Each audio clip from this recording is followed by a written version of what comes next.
Hello everyone, I hope आपकी economics की preparation बहुत अच्छी चल रही होगी। और अब हम आ गए हैं सेक्शन 2 या फिर यूं बोलूं पार्ट 2 पे। हमने इकोनॉमिक्स के क्वेश्चंस के लिए एक वीडियो ऑलरेडी पहले बना रखा है और हम दूसरा वीडियो लेकर आपके सामने हाजिर हैं। आई होप आप लोगों को हमारी वीडियो से बहुत ज़्यादा हेल्प मिल रही होगी। तो आप हमें कमेंट बॉक्स में लिख के जरूर बताएं कि आप लोगों को कितनी हेल्प मिल पा रही है और आपको किस टॉपिक के लिए वीडियोस की जरूरत है। तो हम ट्राई करेंगे कि आपके लिए वीडियोस अवेलेबल करवा दें। चलिए तो स्टार्ट करते हैं इकोनॉमिक्स का next section with these questions. और नेक्स्ट क्वेश्चन जो हमारा रहेगा वो रहेगा स्टॉक एवं प्रवाह में क्या अंतर है। एनए का जो चैप्टर है हमारा इसी से क्वेश्चन लिया गया है। स्टॉक किसे कहते हैं और प्रवाह किसे कहते हैं, और ये आपके 3 और 4 मार्क के जो क्वेश्चन रहेंगे उनके अंदर आ सकता है। अगले क्वेश्चन के साथ चलते हैं और हम इन्हीं 3 और 4 मार्क के जो क्वेश्चन है उनको डिस्कस कर रहे हैं यहाँ पर। अगले क्वेश्चन की ओर चलते हैं। ये अगेन एनए के चैप्टर से ही लिया गया है। आपका अंतिम उत्पाद एवं मध्यवर्ती उत्पाद या अंतिम वस्तुएं या मध्यवर्ती वस्तुएं जिनको अपन बोलते हैं फाइनल कंजप्शन गुड्स और इंटरमीडिएट गुड्स, इनके बीच भी अंतर पूछा जा सकता है और इनके एग्जाम्पल पूछे जा सकते हैं। अगले क्वेश्चन की ओर चलते हैं। डेप्रिसिएशन या मूल्यह्रास किसे कहते हैं। इसके अलावा ग्रोस इन्वेस्टमेंट या सकल निवेश या शुद्ध निवेश किसे कहते हैं या नेट इन्वेस्टमेंट किसे कहते हैं, उनका फॉर्मूला भी पूछा जा सकता है। अगर नहीं भी पूछा गया फिर भी आप वहाँ फॉर्मूला लिख के आए। अगले प्रश्न के चलते हैं। इकोनॉमिक ग्रोथ या आर्थिक वृद्धि की कैलकुलेशन के लिए, उसकी गणना के लिए एनआई का सबसे पहला प्रयोग किनके द्वारा और कब किया गया था। अगले क्वेश्चन की ओर चलते हैं और हमारा अगला क्वेश्चन जो है वो इस प्रकार से है। और हमारा अगला क्वेश्चन रहेगा कि हरित लेखांकन किसे कहते हैं। ये क्वेश्चन पे जरूर ध्यान दें आप, ये क्वेश्चन आ सकता है आपके। और इसी के साथ एक क्वेश्चन है, पोषणीय विकास और सतत विकास किसे कहते हैं, तो इनको आप जरूर पढ़ के जाएं। अगला क्वेश्चन है, एनआई व आर्थिक कल्याण का संबंध दीजिए। एनआई मतलब नेशनल इनकम, राष्ट्रीय आय व आर्थिक कल्याण के बीच संबंध देना है आपको। इसी के साथ अगला क्वेश्चन है, खुली अर्थव्यवस्था व बंद अर्थव्यवस्था में क्या अंतर होता है, इसे आपको देना है। अगला क्वेश्चन वेरी वेरी इंपॉर्टेंट है आपके लिए, बीओपी व बीओटी को समझाना है। बीओपी बैलेंस ऑफ पेमेंट और बीओटी बैलेंस ऑफ ट्रेड को आपको समझाना है। और उसके अकाउंट या खाते भी पूछे जा सकते हैं। बीओपी के दोनों खाते पूछे जा सकते हैं, जिसके ऊपर थोड़ा सा आप ध्यान दें। अगले क्वेश्चन की ओर चलते हैं। इन्फ्लेशन या मुद्रास्फीति किसे कहते हैं, क्वेश्चन आ सकता है, बहुत बार आ चुका है ये क्वेश्चन आपका। इसी के साथ एक और क्वेश्चन है, इन्फ्लेशन को रोकने के लिए कुछ अपन मौद्रिक उपाय करते हैं, तो उसी से रिलेटेड क्वेश्चन दिया गया है नीचे। मौद्रिक व राजकोषीय नीतियों की परिभाषा दीजिए और मुद्रास्फीति को रोकने के लिए मौद्रिक नीति कहाँ तक उपयोगी सिद्ध होती है, इस क्वेश्चन को आप जरूर देखे जाएं। अगले क्वेश्चन पे चलते हैं। कुछ टिप्पणियां दी गई है या कुछ डेफिनेशन पूछी गई है जो इस प्रकार से है, ये आपको देखनी है। इसके साथ साथ करंट के अंदर जो रेट अभी लेटेस्ट अपडेट हो रही है उस रेट को आप जरूर देख के जाए। बैंक रेट पूछी जा सकती है, डेफिनेशन देखें इसकी। CRR, SLR, repo rate, reverse repo rate, इन सब की करंट रेट देख के जाए आप। कुछ और पूछा जा सकता है और आरबीआई के गवर्नर भी पूछे जा सकते हैं आपको। इसके अलावा ओवरड्राफ्ट, क्रॉस चेक क्या होता है, ATM, gender busting, zero base budget, deficit, MPC, MEC, marginal efficiency of capital पूछा जा सकता है, सबसे इंपॉर्टेंट है इसमें। इसके अलावा fundamental psychological law of Keynes का जो मनोवैज्ञानिक नियम है वो भी आपसे पूछा जा सकता है। अगले क्वेश्चन के चलते हैं और अगला क्वेश्चन है, स्वायत्त निवेश और प्रेरित निवेश में अंतर दीजिए। ये निवेश के दोनों पार्ट हैं आपके, 2 प्रकार है निवेश के जो पूछे गए हैं, इसमें अंतर पूछा जा सकता है। निवेश गुणक किसे कहते हैं, बहुत बार आ चुका है क्वेश्चन आपके। इसका एक न्यूमेरिकल क्वेश्चन भी बनता है जो हमने इस सेशन के लास्ट में आपके लिए रख रखा है, उसके साथ भी हम डिस्कस करेंगे। तो गुणक किसे कहते हैं, निवेश गुणक किनके द्वारा दिया गया, गुणक की प्रक्रिया पूछी जा सकती है। अगले क्वेश्चन की ओर चलते हैं। समग्र मांग के तत्वों को लिखना है, तो एडी के आपके जितने भी एलिमेंट है, सी आई जी जो भी है वो आपको देने हैं।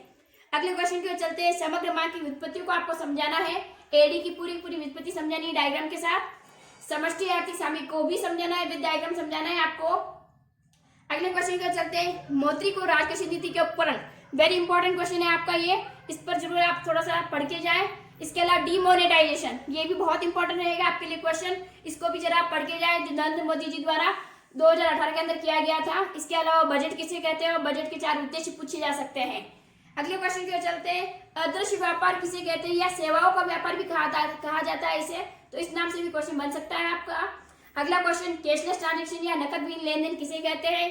इसके 4 मीडियम बताने हैं, 4 माध्यम बताने हैं आपको, प्लस इसके एडवांटेज, डिसएडवांटेज, लिमिटेशन और प्रिकॉशन क्या क्या रखनी है, आपको क्या क्या सावधानियां रखनी है, वो पूछी जा सकती है। और ये क्वेश्चन बहुत वेरी वेरी इंपॉर्टेंट क्वेश्चन है आपके लिए, इनको जरा आप देख के जाएं। इसके अलावा फुल फॉर्म पूछी जा सकती है, फुल फॉर्म में आपकी USSD एक फुल फॉर्म आ सकती है, दूसरा BHIM भीम, जो अभी यूपीआई ऐप चलता है भीम, उसका पूछा जा सकता है, NEFT पूछा जा सकता है, ATM पूछा जा सकता है, और AEPS जो है वो पूछा जा सकता है, और उसके अलावा OTP पूछा जा सकता है। तो ये कुछ फुल फॉर्म्स जो है वो भी आपको एक एक मार्क्स के क्वेश्चन के साथ पूछी जा सकती है, या फिर 2 मार्क्स का क्वेश्चन भी इस पे आ सकता है। उसके बाद आगे बढ़ते हैं।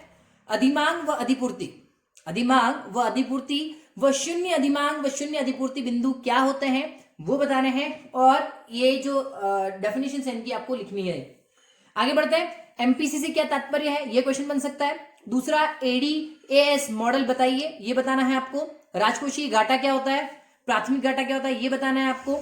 उसके बाद प्रतिस्थापन की सीमांत दर की परिभाषा व सूत्र देना है आपको, ये बहुत इंपॉर्टेंट हो सकता है। उसके बाद मांग वक्र व तटस्थता वक्र के ढालू होने के कारण बताने हैं, ये कर्व जो है वो बताना है कि ये सब जो तटस्थ वक्र और जो मांग वक्र होते हैं वो ढालू क्यों होते हैं। उसके साथ सामान्य वस्तु व घटिया वस्तु में अंतर बताना है, तो ये एक इंपॉर्टेंट क्वेश्चन आपके लिए हो सकता है। इसी के साथ एक और क्वेश्चन पूछा जा सकता है कि प्रतिस्थापन वस्तु और पूरक वस्तुओं में क्या अंतर है, वो भी पूछा जा सकता है, प्लस डायग्राम भी पूछा जा सकता है।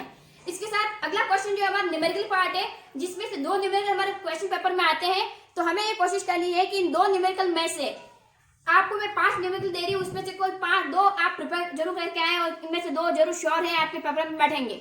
जिसमें पहला क्वेश्चन जो बैठता है वो गुणक के मूल्य के हिसाब से बैठता है कि निवेश गुणक या गुणक की कैलकुलेशन करिए। इसमें आपको एमपीसी या एमपीएस की वैल्यू दी गई होती है, मैंने आपको यहाँ एमपीसी की वैल्यू दी है। अगर आप एमपीएस निकालना चाहो तो 1 में से एमपीसी को निकाल बाहर माइनस कर दीजिएगा, एमपीएस आ जाएगा। तो क्वेश्चन एमपीसी और एमपीएस दोनों के साथ आ सकता है, आप कंफ्यूज ना हो। अगर आपको एमपीसी दे रखी है तो 1 माइनस एमपीएस कर दीजिएगा, और यदि एमपीएस दे रखा है तो 1 माइनस एमपीसी करिएगा, आपके पास डेटा आ जाएगा। अब एमपीसी की वैल्यू आपको दी गई है 0.75 दी गई है, और आपको गुणक का मूल्य निकालना है।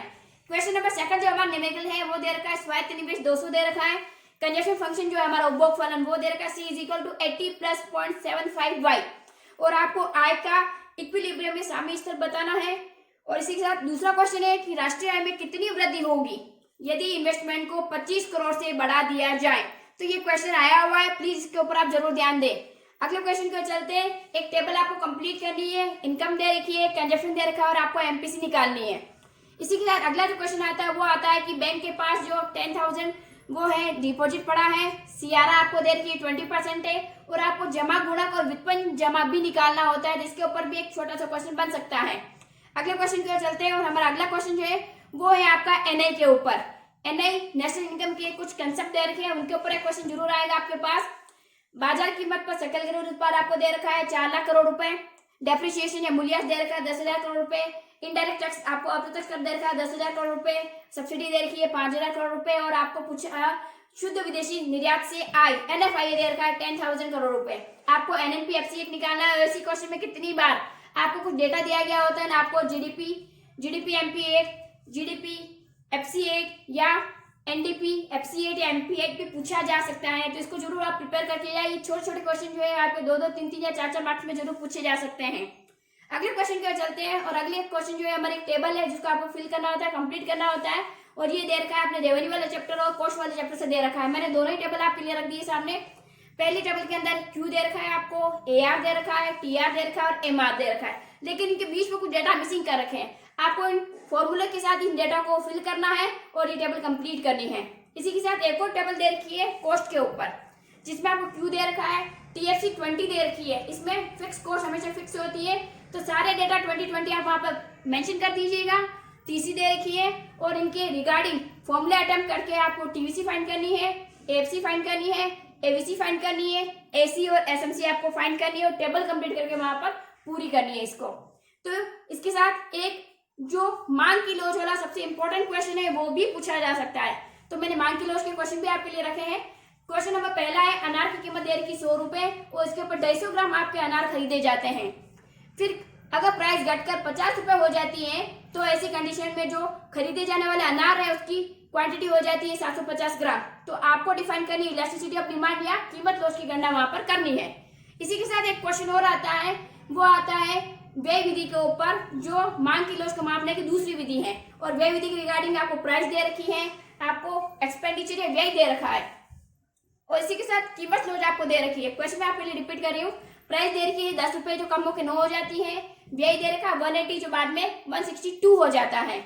और इसके ऊपर आपको कीमत लॉस फाइंड करनी है।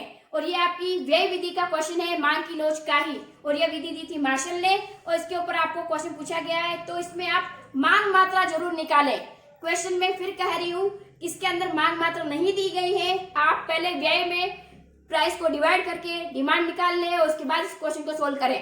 और इसी के साथ एक और क्वेश्चन आपको दे रखा है, मांग की लॉस दे रखी है 0.77, कीमत दे रखी है आपको 7 रुपए, और उसके ऊपर डिमांड मात्रा दे रखी 6। उसके बाद प्राइस बढ़कर 10 रुपए हो जाती है, लेकिन इसके ऊपर डिमांड कितनी बनेगी वो आपको फाइंड आउट करना है।